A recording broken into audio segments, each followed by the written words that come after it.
ऐसा है कि हमसे थोड़ा समय मांगा गया है, तो वहाँ विधिक कार्रवाई जो है करने के लिए मुझे आश्वासन मिला है कि संविधान की रक्षा हर संभव में की जाएगी और वहाँ जांच की जा रही है। जो लोग जो है इस तरह से अनलीगल असंवैधानिक कदम उठाए हैं, तो हमने जो है तो 2 अक्टूबर 2021 तक के लिए समय दिया है। अगर 2 अक्टूबर 2021 तक भारत को यदि हिंदू राष्ट्र घोषित नहीं किया गया, ईसाइयों और मुसलमानों की नेशनलिटी ख़त्म नहीं की गई, तो फिर 2 अक्टूबर गांधी जयंती के दिन मैं सरजू जी में जल समाधि लूँगा। क्योंकि देश का विभाजन हिंदू मुसलमान के नाम पर हुआ है और मुसलमानों ने उस समय जो है कहा कि हम हिंदुओं के साथ नहीं रह सकते हैं, हमको अलग देश चाहिए, और पाकिस्तान बांग्लादेश उनको दिया गया जो मुस्लिम देश घोषित हो गया। तो कम से कम दुनिया में एक देश तो हिंदुओं के लिए बचे। आज दुर्भाग्य है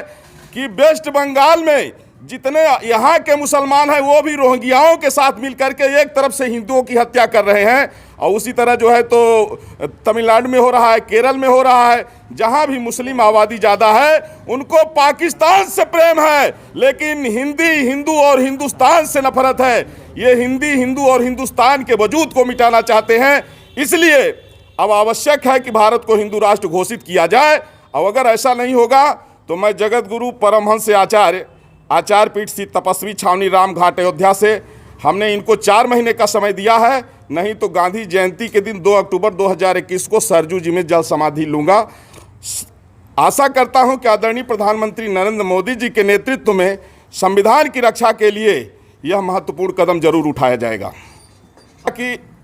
जब वहाँ की स्थिति से पता लगा कि जब वहाँ राज्यपाल महोदय पीड़ितों से मिलने के लिए गए,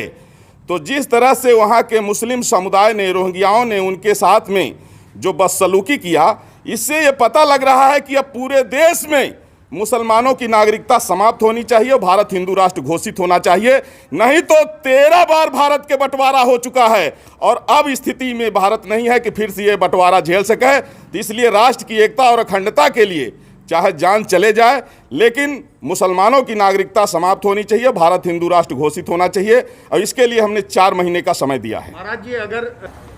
वो यहाँ शरणार्थी बन के रहेंगे, जब यहाँ पार्टीशन नहीं हो रहा था, हिंदुओं ने कहा कि नहीं हम भाई भाई हैं, मिल के रहेंगे, तो उस समय जो है 16 अगस्त 1946 को मुस्लिम लीग ने जिन्ना के कहने पर डायरेक्ट एक्शन डे का फरमान जारी किया, जिसमें कई लाख हिंदुओं, कई लाख सिखों की हत्या हुई थी, जिसको कलकत्ता किलिंग के नाम से जाना जाता है। तो जब वो देश बट गया, धर्म के नाम पर बटा, उनको अलग देश मिल गया, और पाकिस्तान बांग्लादेश में हिंदुओं की नेशनलिटी नहीं है, इसलिए हिंदुस्तान में इनकी नेशनलिटी खत्म होनी चाहिए। अगर इन्हें रहना है तो ये शरणार्थी बन के रहेंगे, लेकिन नागरिक बन के नहीं रहेंगे।